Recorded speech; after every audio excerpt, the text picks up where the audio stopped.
ஆதரவு தெரிவிக்கிற பெண்கள் எப்படியா பண்ற பெண்கள் எனக்கு தெரியல. நம்ம கலாச்சார சீர்கேடா நான் நினைக்கிறேன். ஏன்னா இந்த மாதிரி ஒரு விஷயத்துக்கு விவாகரத்துங்கிறது எல்லார் வீட்லயும் இருக்குங்க. விவாகரத்து பண்ணாத ஏதாவது ஒரு குடும்பத்துல விவாகரத்து நடக்காம இருக்கான்னா இன்னைக்கு இல்ல. ஏன்னா அந்த அளவுக்கு இன்னைக்கு விவாகரத்துங்கிறது பெருகி இருக்கு.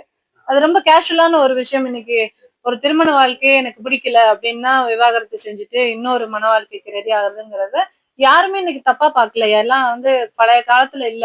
விவாகரத்தா ஐயோ தப்பான வார்த்தை அப்படின்னு சொல்ற அளவுக்கு இன்னைக்கு யாரும் இல்ல. எல்லாரும் ஏத்துக்கிட்டோம். ஆமா இருக்கு. இன்னைக்கு ரெண்டு பேருக்குள்ள மனக்கசப்பு அப்படின்னு சொன்னா விவாகரத்து பண்ணிக்கிறது நல்ல ஒரு முடிவா தான் எடுக்கிறோம். ஏன்னா அவங்கவுங்களுக்கும் சில விருப்பு வெறுப்புகள் இருக்கும். அது பிடிச்சு ஒத்து வரல அப்படின்ற பட்சத்துல விவாகரத்து செஞ்சுக்கலாம். அண்ட் விவாகரத்து பண்ணதோட இல்லாம அவங்களுக்கு வேற ஒரு பெண்ணை பிடிச்சிருக்கு. நாம இன்னொரு தடவை திருமண வாழ்க்கைக்குள்ள போகணும்னு நினைக்கிறோம்னாலும் அதுக்கு அவங்களுக்கு முழு ரைட்ஸ் இருக்கு.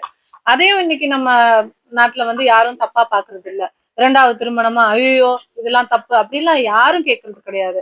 பெரிய பெரிய செலிபிரிட்டிஸ்ல இருந்து எல்லாருமே ரெண்டாவது திருமணம் பண்ணவங்க எல்லாம் இருக்காங்க. நல்ல ஹாப்பி லைஃப் வாழ்றவங்க இருக்காங்க. அஹ் தமிழக வெற்றி கழகத்தோட தலைவர் விஜய் அவர்கள் அவர் விவாகரத்து பண்ணாலும் அது தப்பு இல்ல. அவருக்கு அது டிவோர்ஸ் பண்ணிட்டு வேற ஒரு கல்யாணம் பண்ணாலும் அதை யாரும் கேள்வி கேட்க போறது இல்ல. அவர் மனைவி விவாகரத்து வேணும்னு மட்டும் கேட்கல. அவர் வீட்டுல வாழ்றதுக்கு இடம் வேணும்னு கேக்குறாங்க. அந்த வீட்டுல வாழ்றதுக்கு எனக்கு உரிமை இல்லையா, எனக்கு வீடு இல்லாம தவிக்கிறேன்னு ஒரு பெண் அவரோட மனைவி சொல்றாங்க. அதுக்கு என்ன பதில் இருக்கு? அவரோட பிள்ளைகள் வெளியே ஹாஸ்டல்லையும் தனியா வீடு எடுத்தும் இருக்காங்க. இது சரியான ஒரு குடும்ப வாழ்க்கையான அமைப்பு இல்ல. இது போய் நம்ம எதுக்கு கமெண்ட் பண்ணிட்டு எல்லார் வீட்லயும் 1000 பிரச்சனை இருக்கும். இது எதுக்கு நம்ம கேட்டுட்டு அப்படிதான் நானும் இருந்தேன். அப்படிதான் நானும் இருக்க விரும்புறேன். ஆனா இவ்வளவு பிரச்சனை போயிட்டு இருக்கும்போது ஒரு பொது வெளியில ஆஹ் த்ரிஷா அவர்களை கூட்டிட்டு வந்தது ரொம்ப ஷாக்கிங்கான ஒரு விஷயமா இருந்தது. ஏன்னா போன வாரம் வரைக்கும் த்ரிஷா அவர்களை பத்தி த்ரிஷா வீட்ல இருந்து விஜய் வெளியில வரட்டும் முதல்ல இருந்து நயனா நாகேந்திரன் அவர்கள் பாஜக மாநில தலைவர் சொல்லியிருந்தாரு. அதுக்கு நானே கண்டனம் தெரிவிச்சு பேசியிருக்கேன். உங்களுக்கே தெரியும். எப்படி அப்படி பொது வெளியில ஒரு நடிகையோட பேரை குறிப்பிடுவீங்க? எப்படி ஒரு நடிகைனா உங்களுக்கு ரொம்ப ஈஸியா போச்சான்னு நானே கேட்டிருக்கேன்.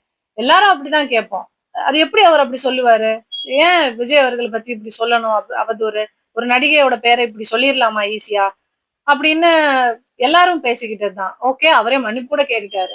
அண்ட் அவங்க விஜய் அவர்களோட ஒய்ஃப் சங்கீதா கூட ஒரு நடிகையோட ரிலேஷன்ஷிப்ல இருக்காரு. தேவைப்பட்டால்தான் அந்த நடிகையோட பேரை சொல்லுவேன்னு அவங்க ரொம்ப கண்ணியமா ஒரு அறிக்கை கொடுத்திருந்தாங்க. இவ்வளவு பேரும் இவ்வளவு கண்ணியமா நடந்துட்டு இருக்கும்போது மேடை ஏறி மகளிர் தினத்தன்னைக்கு இவ்வளவு பெண்ணியம் பேசி கண்ணியம் இல்லாம ஒரு ஒரு ஒரு கல்யாணத்துக்கு த்ரிஷாவே கூட்டிட்டு வர்றாருன்னு சொன்னா நாளை இன்னைக்கு சமுதாயம் எப்படி